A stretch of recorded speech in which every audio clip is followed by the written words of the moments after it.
আর একটা মজার কথা বলি, যদি বলছেন ছোট বিষয় বলতে কি, আমরা জানি পিপিলিকা ছোট্ট একটা প্রাণী, তাই না? ছোট্ট প্রাণী যা আমাদের বাড়িতে মা বোনেরা অনেক সময় চুলোর পাড়ে পিপিলিকা এক জায়গায় হলে তাদেরকে জ্বালানির সঙ্গে চুলোর ভিতরে দিয়ে দেয়। অনেক সময়তে হয় এগুলো। অনেক সময়তে কৃষক চাষিরা তারা অনেক কীটনাশক ব্যবহার করে তাদেরকে মেরেও দেয়। অনেক চাষিরা আছে। আর এখন তো মানুষের বিবেক বুদ্ধি বলে কিছু নেই, সব হারিয়ে গেছে। ধানের জমিতে ধান চাষ করার পরে ধানের যে অবশিষ্ট যে খড়গুলি থাকে সেগুলো আমরা জমিতে অনেক সময় আগুন লাগিয়ে দিই। মাঠে জমিতে ঘাস পরিপূর্ণ হয়ে গেছে, শুকিয়ে গেছে, আমরা ওগুলোতে আগুন লাগিয়ে দিই। এগুলো নিষ্ঠুর হৃদয়ের মানুষ ছাড়া কখনোই সম্ভব নয়। আপনার হয়তো জানা নেই, ওই ধানের জমির কোনো এক কোনায় ছোট্ট একটা পাখি তার দুটো বাচ্চাকে নিয়ে বসবাস করে। এটা আপনার জানা নেই, জানার বাইরে। এই নিষ্ঠুরতা অবলম্বন করবেন না। যে কথা বলছিলাম সেটা হচ্ছে এই, পিপিলিকা একটা ছোট্ট প্রাণী। আল্লাহ সুবহানাহু ওয়া তাআলা কোরআন মাজিদে শুধু পিপিলিকার কথা বললেন না, পিপিলিকার সম্পর্কে একটা সূরা পর্যন্ত অবতীর্ণ করে দিলেন। মৌমাছি, যেটা কামড়ালে মানুষের ফুলে যায়, জ্বালা যন্ত্রণা হয়, এই মৌমাছি সম্পর্কেই শুধু আলোচনা করলেন না, এই মৌমাছির মধু সংগ্রহ সম্পর্কে বললেন, তার মধুর উপকারিতা সম্পর্কে বললেন, এবং এর নামে একটা সূরা পর্যন্ত অবতীর্ণ করে দিলেন। আল্লাহু আকবার। শুধু এই নয়, চাষি ভাইয়েরা যারা মাঠে ঘাটে যান, ঠিক সন্ধ্যাবেলা যখন বাড়ি আসেন বা মাঠে যান ধানের জমি দেখতে, দেখবেন কিছু বক পাখি, বক জাতীয় পাখি, তারা ডানা মেলতে মেলতে ফাঁকা আসমানে ঘোরে, ঘোরে না? ঘোরে। দেখবেন সারিবদ্ধভাবে তারা যায়, আর ২-৪ বার ডানাটা ঝাপটা ঝাপটি করে আবার সোজা করে দেয়, গিয়ে দেখবেন হেলে দুলে চলতে থাকে, থাকে না? আল্লাহ সুবহানাহু ওয়া তাআলা পবিত্র আল কোরআনে বলছেন, আওয়ালাম ইয়ারাও ইলা তাইরি ফাওকাহুম সাফাতিন ওয়া ইয়াকবিজ মা ইমসিকুহুন্না ইল্লার রহমান ইন্নাহু বিকুল্লি শাইইন বাসীর। পৃথিবীতে কিছু মানুষের দাবি যে তারা নাস্তিক, বলে না কিছু মানুষ যে আমরা নাস্তিক, স্রষ্টাতে বিশ্বাসী নয়। আমি তো মুমতাজুল ইসলাম বলছি এটা, যে পৃথিবীর কোনো মানুষ কোনোদিন নাস্তিক হতে পারে না। যে নিজেকে নাস্তিক দাবি করে সে একজন চরম মিথ্যুক। কারণ আপনারা জানেন, এখানে শিক্ষিত মানুষরা আছেন, যে কর্তা ছাড়া কর্মর অচল, কর্তা ছাড়া কর্ম অচল। আপনি যদি এখন বিরিয়ানি খান, বিরিয়ানি যদি খান, আচ্ছা বলুন তো, এই বিরিয়ানিটা যদি খুব টেস্টফুল হয়, তা এই বিরিয়ানির পেছনে যে একজন রাঁধুনি আছে, এটা আপনাকে মানতে হবে কি হবে না? হবে, হবেই। কারণ রাঁধুনি ছাড়া বিরিয়ানিটা সম্ভব হয় নি। আপনি একটা গান শুনছেন, খুব সুন্দর, আচ্ছা বলুন তো, এই গান শোনার পরে একটা গায়কের কথা মনে হবে কি হবে না? হবেই। পৃথিবীতে কর্তা ছাড়া কর্ম হয় না। এই যে প্রত্যেক দিন সূর্যটা পূর্ব দিকে উঠে পশ্চিম দিকে আবার ডুবে চলে যায়, তার আলোগুলো আস্তে আস্তে নিস্তেজ হয়ে অন্ধকারে রূপান্তরিত হয়, তাই না? আচ্ছা বলুন তো, প্রত্যেক দিন একই টাইমে নির্দিষ্ট সময় একটাই রাস্তা দিয়ে প্রতিনিয়ত তাকে নিয়ন্ত্রণ করা, তাকে তোলা, তাকে ডোবানো, তার তেজকে বাড়িয়ে দেওয়া, তার তেজকে কমিয়ে দেওয়া। আচ্ছা বলুন তো, এটা তো একটা কাজ, কাজ কি কাজ নয়? কাজ। তাহলে কাজের পিছনে কর্তা থাকতে হবে কি হবে না? হবে। তার মানে কর্তা ছাড়া কখনো কাজ হয় না। এই যে মাইকের সাউন্ড আপনারা শুনতে পাচ্ছেন, এই সাউন্ডের পিছনে মুমতাজুল ইসলাম লুকিয়ে আছে না নেই? আছে। আল্লাহ সুবহানাহু ওয়া তাআলা বিশেষ করে আমার মনে হয় নাস্তিক কোয়ালিটির মানুষদের জন্য বলছেন, আওয়ালাম ইয়ারাও ইলা তাইরি ফাওকাহুম সাফাতিন ওয়া ইয়াকবিজ মা ইমসিকুহুন্না ইল্লার রহমান ইন্নাহু বিকুল্লি শাইইন বাসীর। তোমরা কি আকাশের দিকে দেখো না? পক্ষীগুলোরা তখন যারা পেট ভর্তি করে নিজের বাসার দিকে আবার ফেরত আসে। তারা ডানা ঝাপটাতে ঝাপটাতে এক পর্যায়ে ডানাকে স্থির করে দেয়। আল্লাহ এখানে বলতে চাইছেন যে তোমরা কি স্থির করা ডানা পক্ষীগুলোর দিকে দেখো না? মহাশূন্যতে তাদেরকে কে ভাসমান অবস্থায় রাখে? পৃথিবীর কোনো মানুষের পক্ষে সম্ভব? আল্লাহ বলছে ইল্লার রহমান, এটা আমার পক্ষে সম্ভব, আর কারোর পক্ষে সম্ভব নয়। আপনার পক্ষে সম্ভব আছে যে একটা বাটি, একটা থালা, একটা কোনো জিনিস ভাসমান অবস্থায় প্যান্ডেল আর এই মাটির মাঝখানে রেখে দেবে? কারো ক্ষমতা আছে? না। আল্লাহ বলছে ইল্লার রহমান, এটা শুধুমাত্র ক্ষমতা কার? আল্লাহ। প্রত্যেক জিনিস এর ভিতরে বর্ণনা হয়েছে। আর পবিত্র আল কোরআনে যত কথা বর্ণনা হয়েছে, প্রত্যেক কথা কাদের জন্যে? হুদাল্লিন নাস, মানুষের জন্য। আর শুধু মানুষের জন্য নয়, মানুষের জন্য কল্যাণকর, তার জন্য ফলদায়ক, লাভজনক কথা আল্লাহ সুবহানাহু ওয়া তাআলা পবিত্র আল কোরআনে সব জায়গায় বর্ণনা করে দিয়েছেন। এখান থেকে আমার আলোচনা শুরু করছি। এতক্ষণ ভূমিকাতে কয়েকটা জিনিস বুঝিয়ে দিলাম। এক, কোরআন এসেছে তাহলে কাদের জন্যে? মানুষের জন্যে। আল্লাহ শব্দ ব্যবহার করেছেন হুদাল্লিন নাস। আরবিতে কিছু শব্দ আছে যেগুলো উভয় লিঙ্গকে বোঝায়, বাংলাতেও তেমন আছে। যেমন আমরা জানি শিশু, শিশু একটা শব্দ। আচ্ছা, শিশু বলতে নারী পুরুষ উভয়কেই বোঝায়? বোঝায় না? বোঝায়। আমরা কিন্তু কখনোই মহিলাদের ক্ষেত্রে বলি না শিশু নি, বলি না, সবার জন্য শিশু। আল্লাহ সুবহানাহু ওয়া তাআলা পবিত্র আল কোরআনে কিছু লিঙ্গ শব্দ ব্যবহার করেছেন, নাস, নারী পুরুষ সবাই। এর একটা ব্যাখ্যা বা এর একটা আর একটা জিনিস দিলে আপনার বুঝতে সুবিধা হবে। জান্নাতে পুরুষ মানুষদের কি দেওয়া হবে? হুর। হুর মানে? হ্যাঁ, এবার হুর মানে নারী। তাহলে হুর মানে যদি নারী হবে, তাহলে নারীরা জান্নাতে গিয়ে কি করবে? তরকারি রান্না করবে? কি করবে? হ্যাঁ, হুর এটা এমন একটি শব্দ যেটা উভয় লিঙ্গকে বোঝানো হয়েছে। হুর শব্দের অর্থ, শাব্দিক অর্থ হচ্ছে বিপরীত লিঙ্গ। ভালো করে বুঝবেন এগুলো, বিপরীত লিঙ্গ। তাহলে পুরুষের জন্য নারী, নারীর জন্য পুরুষ, তাই না? জি। সঙ্গী বা সঙ্গিনী উভয় কি বোঝায় হুর শব্দটা? তা আল্লাহ সুবহানাহু ওয়া তাআলা বলছেন নাস, মানুষের জন্য এসেছে। এবার আর একটা কথা দিয়ে আপনাকে বোঝালে খুব ভালো করে আপনি বুঝবেন। আমাদের সকলেই যারা এখানে বসে আছি, আচ্ছা আমরা সবাই তো মানুষ। একজনা স্কুলে পড়ায়, তাকে কি বলে লোক? মাস্টার। আর একজন জ্বর পাতলা পায়খানা হলে ওষুধ ইঞ্জেকশন দেয়, প্রয়োজনে সিলাইন ব্যবহার করে, প্রয়োজনে ফোঁড়াটা কেটে দেয়, এই লোকটাকে কি বলে? ডাক্তার। আর একটা লোক জলসা শুনতে এসেছিল পলিন্দায়, একটা সাইকেল এখান থেকে চুরি করে নিয়েছে, তাকে কি বলে? চোর, তাই না? আচ্ছা, আর একটা লোক এই লোকের বাড়িতে পায়খানা করে, পায়খানা ঘর ভর্তি হয়ে যায়, ওটা পরিষ্কার করে, তাকে কি বলে? মেথর। আপনার তো ভালো বুদ্ধি দেখতে পাচ্ছি। তার মানে বুঝতে পারছেন, মেথর, মাস্টার, ডাক্তার, চোর, চারটে জিনিস আপনাকে বোঝালাম। আচ্ছা বলুন তো, এরা চার কোয়ালিটির লোক, এরা মানুষের ভিতরে না এক একজন এক এক রকমের প্রাণী? মানুষ। এবার আপনাকে আবার বলছি, এই চারজনের মর্যাদা একই না আলাদা? আলাদা।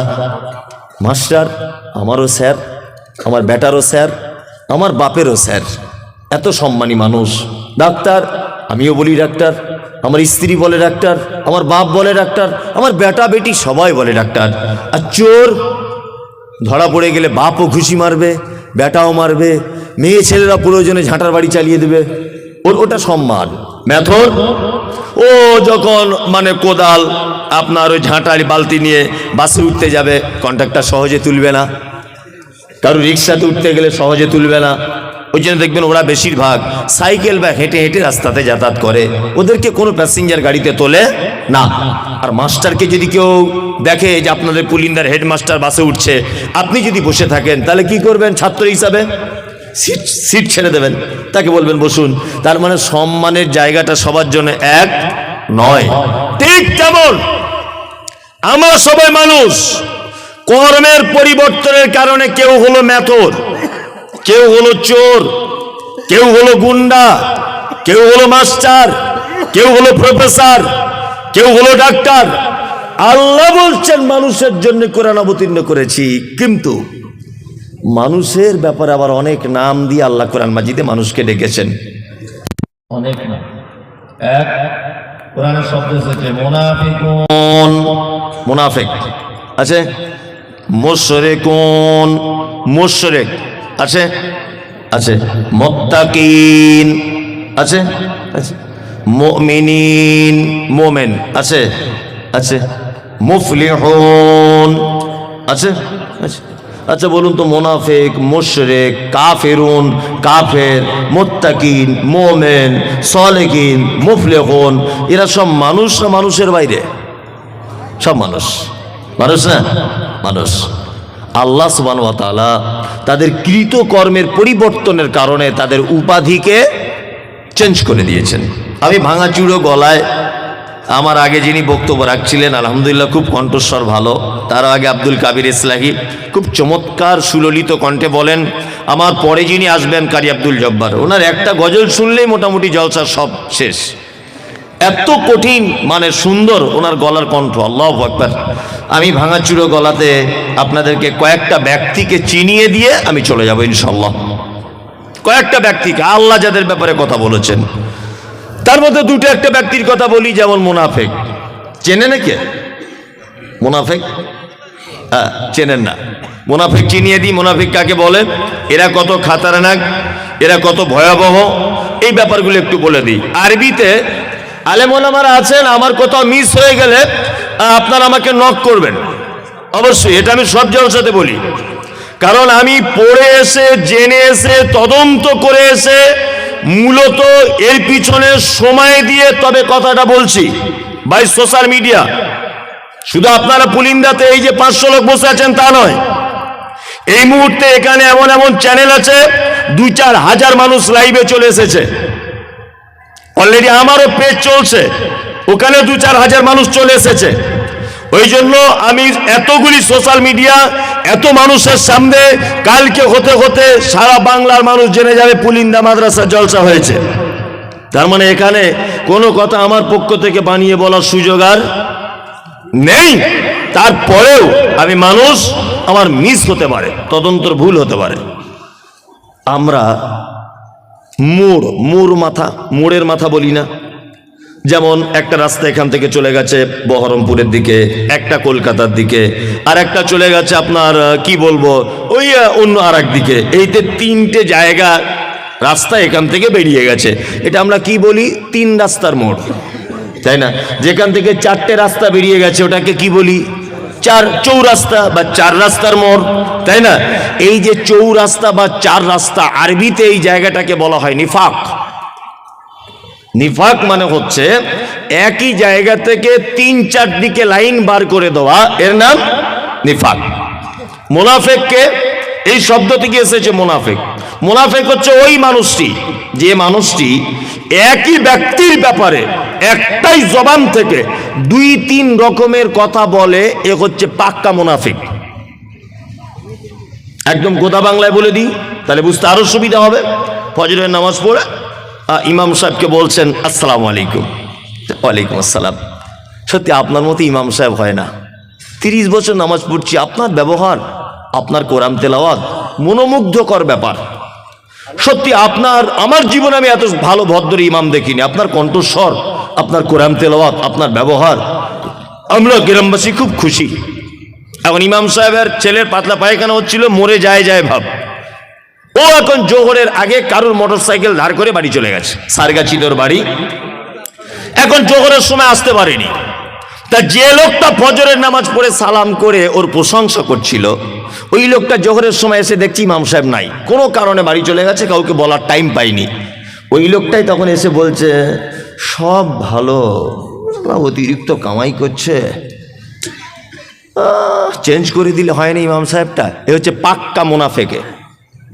একই পাক্কা মুনাফিক। ফজরের সময় একই ব্যক্তির ব্যাপারে প্রশংসা করলো, আর সন্ধ্যাবেলা এসে বা জোহরের সময় এসে বদনাম করলো। হেড মাওলানা খুব ভালো, প্রধান শিক্ষক খুব ভালো মানুষ, এই শিক্ষকটা খুব ভালো, ওই যে আপনার সলুয়া শিক্ষক ও খুব ভালো লোক। মানে এক কথাতে বুঝে যান মুনাফিক সেই যার মুখে মিষ্টি, অন্তরে বিষ, খড়ির সাপের মতো। এ হচ্ছে মুনাফিক। আর একটা আপনাকে কথা বলে দিই, আচ্ছা পৃথিবীর সব থেকে বড় পাপের নাম কি? শিরক, তাই না? শিরক সব থেকে বড় পাপ। তারপর ধরে নেন পিতামাতার সঙ্গে সদ্ব্যবহার করা, তারপর এতিমের মাল আত্মসাৎ করা, তারপর মিথ্যা সাক্ষ্য প্রদান করা, তারপর ব্যভিচারে লিপ্ত হওয়া, তারপর সতী সাধ্বী নারীকে অপবাদ দেওয়া, তারপর আরো বড় বড় বড় বড় পাপ। ইসলামে 70টা কাবিরা পাপের সিরিয়াল দেওয়া হয়েছে। কটা? 70টা। 69টা ডাইরেক্ট, আর একটা মাত্র পাপের ব্যাপারে ওলামাদের ভিতরে মতভেদ রয়েছে। 69টা ডাইরেক্ট পাপ খুঁজে পাওয়া গেছে, একটা পাপের ব্যাপারে একটু ওলামাদের ভিতরে মতভেদ। যাই হোক, আমি একদম 70টাই ধরে নিলাম পৃথিবীতে বড় পাপ। 69টা পাপ যদি কেউ করে, তাহলে জাহান্নামের কোন জায়গায় থাকবে? সে জাহান্নাম যেতে পারে, কিন্তু জাহান্নামের কোন জায়গায় থাকবে আল্লাহ বা তার রাসূল এ ব্যাপারে কোনো নির্দিষ্টকরণ করে নেই। একটা লোক ব্যভিচার করলো, ব্যভিচার করার পর মারা গেল, লোকটা জাহান্নাম যেতে পারে। একটা লোক এতিমের সম্পদ আত্মসাৎ করলো, ও জাহান্নাম যেতে পারে।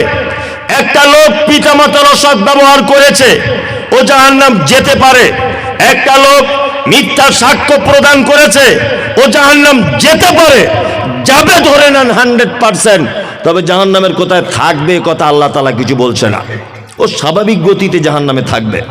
কিন্তু মুনাফিকরা এত বড় খাতারনাক, আল্লাহ সুবহানাহু ওয়া তাআলা বলছেন ইন্নাল মুনাফিকিনা ফিদ দারকিল আসফালি মিনান নার। এরা এত নিকৃষ্ট পাপী যে জাহান্নামের একেবারে নিম্ন স্তরে, একেবারে তলাতে এদেরকে রাখা হবে। কি বললাম বুঝলেন? চলুন, মুনাফিকটা চিনে নিলেন আপনি। মৌখিক বাহ্যিক দৃষ্টিতে মুনাফিক চিনবেন কেমন করে? বাহ্যিক দৃষ্টিতে মুহাম্মদ সাল্লাল্লাহু আলাইহি ওয়াসাল্লাম বলেছেন আয়াতুল মুনাফিকি সালাসাতুন। মুনাফিক চিনতে গেলে 3টে গুণ তার উপর থেকেই বোঝা যাবে। কটা গুণ? 3টা। মুনাফিকের ব্যাপারে আলোচনা আপনি তো এখন সবে শুরু করছি। কোরআনে আল্লাহ কি বলেছে আপনি যদি শোনেন, তাহলে এখান থেকে পালাতে রাস্তা পাবেন না। কঠিন ব্যাপার হয়ে গেল মমতাজুলকে এনে। আমি এখনো তো কোরআনে আয়াতগুলো সব ব্যাখ্যা বিশ্লেষণ করিনি, আপনি বসুন চুপচাপ, আমার পরেও বক্তা আছে। চলুন, মুনাফিক বাহ্যিক দৃষ্টিতে তাকে দেখে চিনবেন কি করে? 1, কথা বললে মিথ্যা কথা বলে। 2, ওয়াদা করলে খেলাপ করে। 3, ওয়াইজা তুমিনা খানা, আমানত দিলে খিয়ানত করে। 4, আর একটা হাদিস আছে, ঝগড়া অশান্তি হলে অকথ্য ভাষায় গালাগালি করে। মুনাফিকের বাহ্যিক দৃষ্টিতে কটা গুণ? 4টে, তাই তো? হ্যাঁ। এইবার আপনাকে বলছি, সাহাবীগণ বলছেন আল্লাহ রাসূল, একটা লোক যদি মিথ্যা কথা বলে, একটা লোক যদি আমানতের খিয়ানত করে, একটা লোক যদি ওয়াদার ভঙ্গ না যদি করে, কিন্তু লোকটা ঝগড়া হলে গালাগালি করে, মানে 3টে গুণ তার ভিতরে নেই, একটা আছে, কি করা যাবে? সাহাবীরা আল্লাহ রাসূলকে জিজ্ঞাসা করছেন, এর উত্তর কি? আগেকার দিনে পুরাতন মা চাচিরা পাড়া গ্রামে বাচ্চাদের ফোঁড়া হলে ফোঁড়া ধরে টিপে দিত না? আর ফোঁড়ার ভিতরে একটা বীজ মতো থাকে, বীজ থাকে না? ও বলে যে ওই বীজ না বার করলে ওই বীজ আবার অন্য জায়গায় গিয়ে হবে ফোঁড়া, বলতো না? ওই জন্য বাচ্চা ছেলে হাত পা বেঁধে দিয়ে হলেও বীজ আগে বার করা লাগবে, তাছাড়া অন্য জায়গায় গিয়ে আবার হবে। ঠিক তেমন মুহাম্মদ সাল্লাল্লাহু আলাইহি ওয়াসাল্লামের ভাষা অনুযায়ী ওর ভিতরে যদি একটা গুণ যদি থাকে, তাহলে মুনাফিকের বীজ আছে, ওই বীজটা আগে বার করতে হবে। কি বললাম বুঝলেন? তার মানে যে গুণটা ওর ভিতরে আছে ওই গুণটা ওকে এখনই ত্যাগ করা কে লাগবে, তাই না?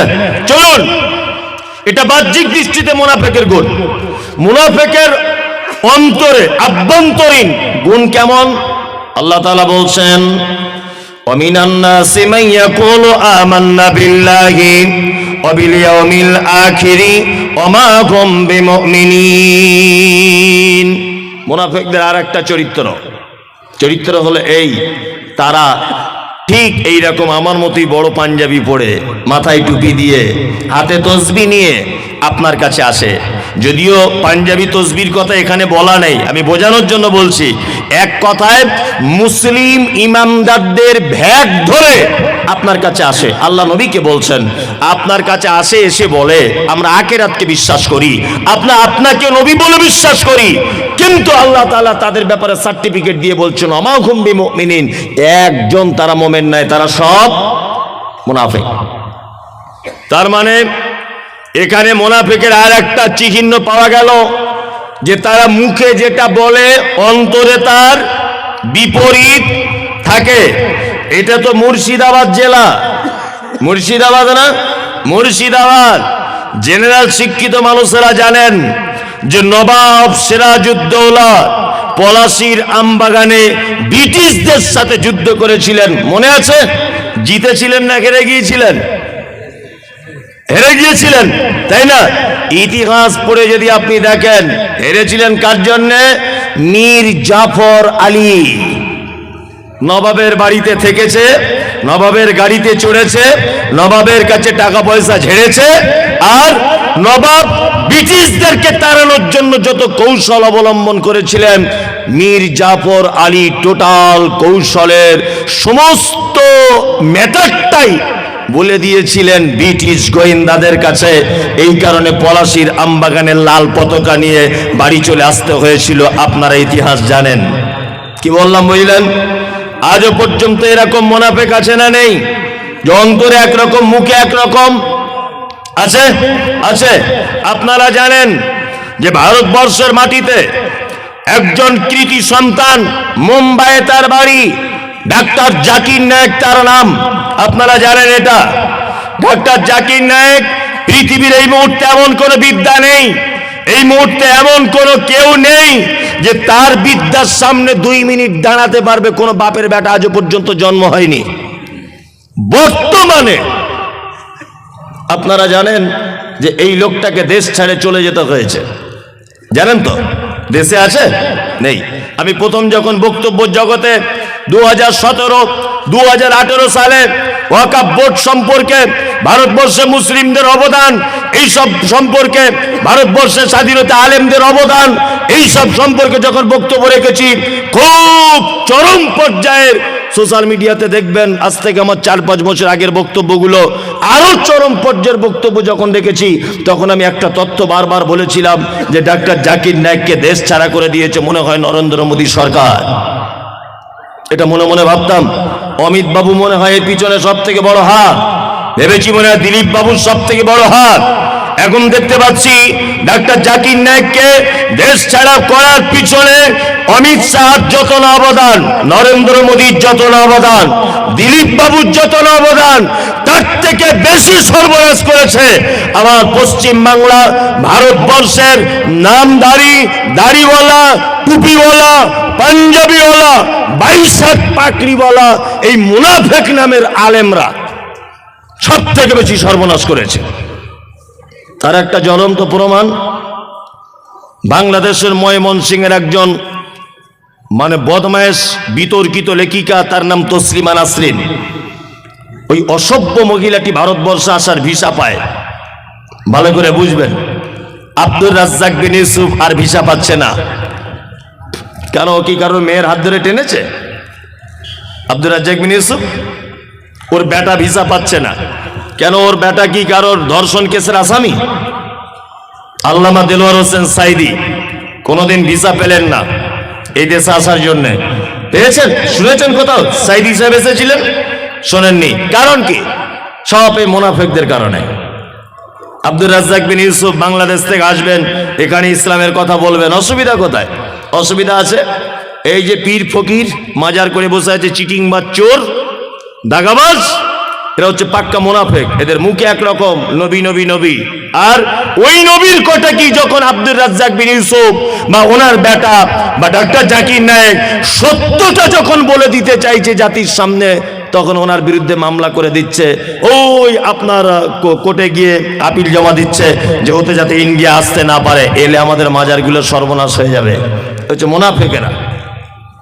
কি বলছে বুঝতে পারছেন? চলুন মুনাফিকদের ব্যাপারে একটু একটু একটু একটু করে অনেকটাই জানলেন। এবার একটা মারাত্মক কথা বলে দিই। এক, আমি মমতাজুল ইসলাম কোটি কোটি টাকা সুদ খেয়েছি, আমি মারা গেলাম। আচ্ছা বলুন তো, আমার জানাজা পড়া যাবে কি যাবে না? কে এত বড় মাদ্রাসা আছে আহলে হাদিস গ্রাম, এতটুকু বলতে পারছেন না? আমি পাপী একজন, ব্যভিচার করেছি, সুদ খেয়েছি, মদ পান করেছি, আমি মারা গেলাম, আমার জানাজাটা পড়া যাবে না? যাবে, ইয়েস যাবে, কোনো সমস্যা নেই, যাবে। আপনার ইচ্ছা হলে আপনি যাবেন, কোনো সমস্যা নেই। ও যদি বেনামাজিও হয় তা আপনি যাবেন জানাজা পড়তে, মানা নেই। তবে অন্য বেনামাজিকে শিক্ষা দেওয়ার জন্য আপনি যাবেন না, সেটা আলাদা ব্যাপার, কিন্তু যাবেন, অসুবিধা কিছু নেই, পাপ নেই। আপনাকে এবার একটা কথা, মজার ঘটনা বলি, শুনে রেখে দেন। তখনকার দিন আলেম ওলামারা তো আছে, এসব বক্তব্য সব জানেন ওনারা। মুনাফিকদের সর্দার ছিল কে? আব্দুল্লাহ ইবনে ওবাই ইবনে সুলুল, মুনাফিকদের সব থেকে বড় সর্দার। মুনাফিকদের সর্দার আব্দুল্লাহ ইবনে ওবাই মারা গেলেন। তার বেটা, তার নাম আব্দুল্লাহ, তার বেটার নাম কি? আব্দুল্লাহ। আল্লাহ নবী সাল্লাল্লাহু আলাইহি ওয়াসাল্লামের কাছে এসেছেন, এসে বলছেন, আল্লাহ রাসূল, আমি চাইছি যে আমার আব্বার কাফনটা আপনার গায়ের জামাটা হোক। বুঝবেন? আল্লাহ নবী সাল্লাল্লাহু আলাইহি ওয়াসাল্লাম জামাটা খুলে দিলেন। তা হযরত ওমর তো এমনি রাগী মানুষ, হযরত ওমর মনের দিক দিয়ে খুব রাখছেন যে মুনাফিকদের সর্দার মারা গেল, আর আল্লাহ রাসূল আপনি জামা খুলে দিচ্ছেন ও জানাজার জন্য, কঠিন ব্যাপার। আব্দুল্লাহ তার বাপের কাফন করলেন আল্লাহ রসুলের জামা দিয়ে। তারপরে আবার একটু পরে এসে আল্লাহ রসুলকে বলছেন, আল্লাহ রসুল, আমি চাইছি আপনি আমার আব্বার জানাজার সলাত আদায় করাবেন, অর্থাৎ জানাজা পড়াবেন। আল্লাহ নবী সাল্লাল্লাহু আলাইহি ওয়াসাল্লাম এইদিকে ফিরুন, হাদিসে যেভাবে এসেছে ওইভাবে আল্লাহ রসুল এইভাবে উঠছেন, জানাজা পড়তে যাবেন। আব্দুল্লাহ ইবনে ওবাই মুনাফিক সর্দার, হযরত ওমর পিছন দিক দিয়ে চাদরটা টেনে ধরে বলছেন, আল্লাহ রসুল এটা কেমন কথা? মুনাফিকদের সর্দার মারা গেল আর আপনি তার জানাজা পড়তে যাবেন? ইসলামের চরম শত্রু, কঠিন বিপদে ফেলেছে উহুদের যুদ্ধে, আমাদের অনেক জায়গাতে মুসলিমদেরকে বিপাকে ফেলেছে এই আব্দুল্লাহ ইবনে ওবাই, আর আপনি এর মতো লোক মারা গেল আর আপনি জানাজা পড়তে যাবেন?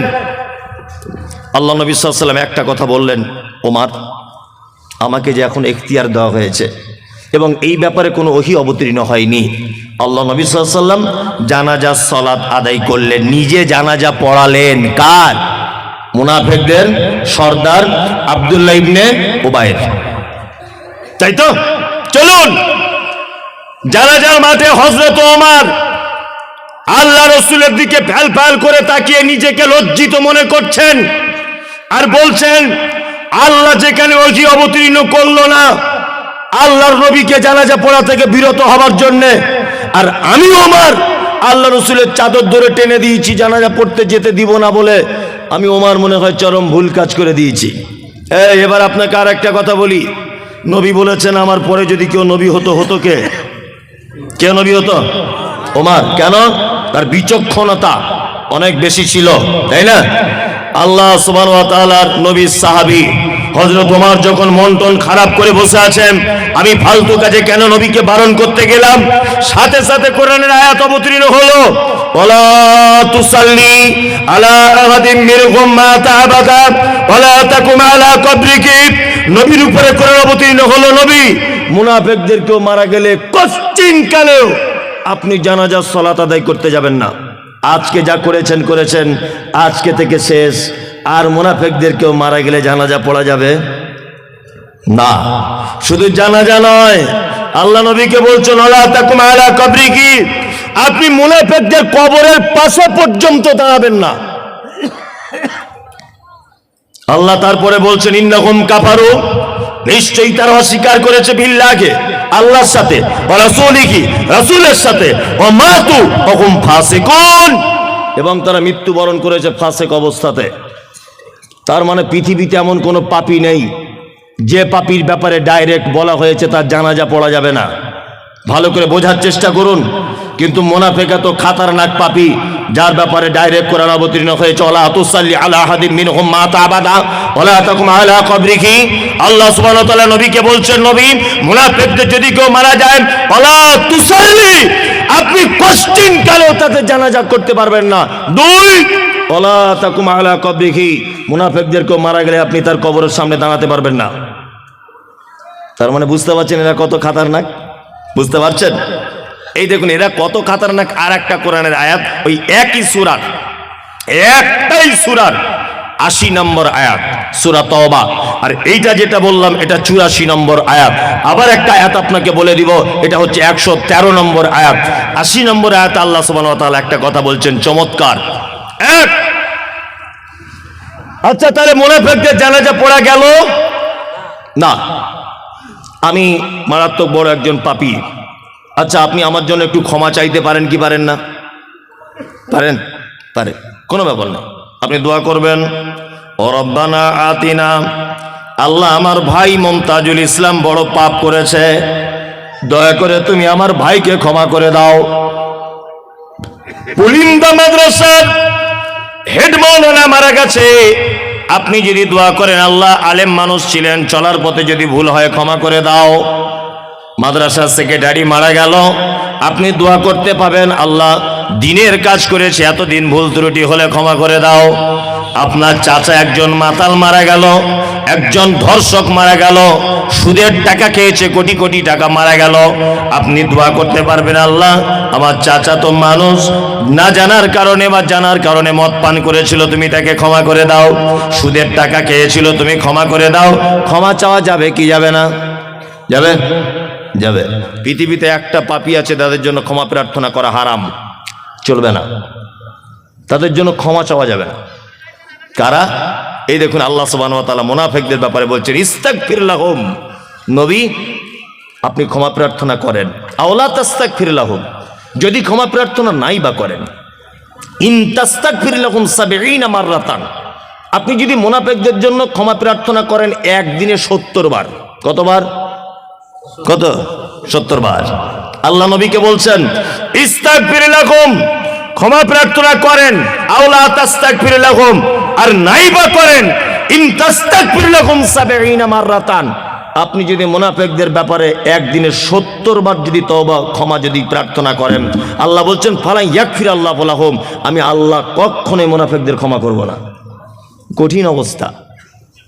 আচ্ছা বলুন, আমি মুমতাজুল ইসলাম, আমি একজন ২ পাতা পড়া মৌলভী সাহেব লোক, আমার ইমান খুব কমজোর, আমি গুনাহগার লোক, আমি দোয়া করছি, হয়তো আল্লাহ আমাকে পছন্দ করছে না, এই জন্য কবুল করছে না। হেড মাওলানা দোয়া করছে, হয়তো মানুষ হিসাবে ভুল ত্রুটি কিছু আছে, এই জন্য আল্লাহ পছন্দ করছে না। সেক্রেটারি দোয়া করছে, মানুষ হিসাবে আল্লাহ হয়তো ভুল ত্রুটি কিছু আছে ওনার, এই জন্য আল্লাহ কবুল করছে না। এবার বলুন তো, মুহাম্মদ সাল্লাল্লাহু আলাইহি ওয়াসাল্লাম দোয়া করছেন, ওনার তো কোনো ভুল ত্রুটি নেই, আছে? নেই। আল্লাহ নবীকে একদম হুঁশিয়ারি দিয়ে বলছেন, ইন তাস্তাগফির লাহুম ৭০ মাররাতান, ইন শর্ত দিচ্ছেন আল্লাহ, যদি, যদি শব্দের জন্য ইন শব্দ ব্যবহার হয়, আল্লাহ বলছে ইন, যদি আপনি একদিনে ৭০ বার যদি মুনাফিকদের জন্য ক্ষমা প্রার্থনা করেন, আল্লাহ বলছে আমি নবী আপনার হাতও ফেরত দিয়ে দিব, ক্ষমা করব না।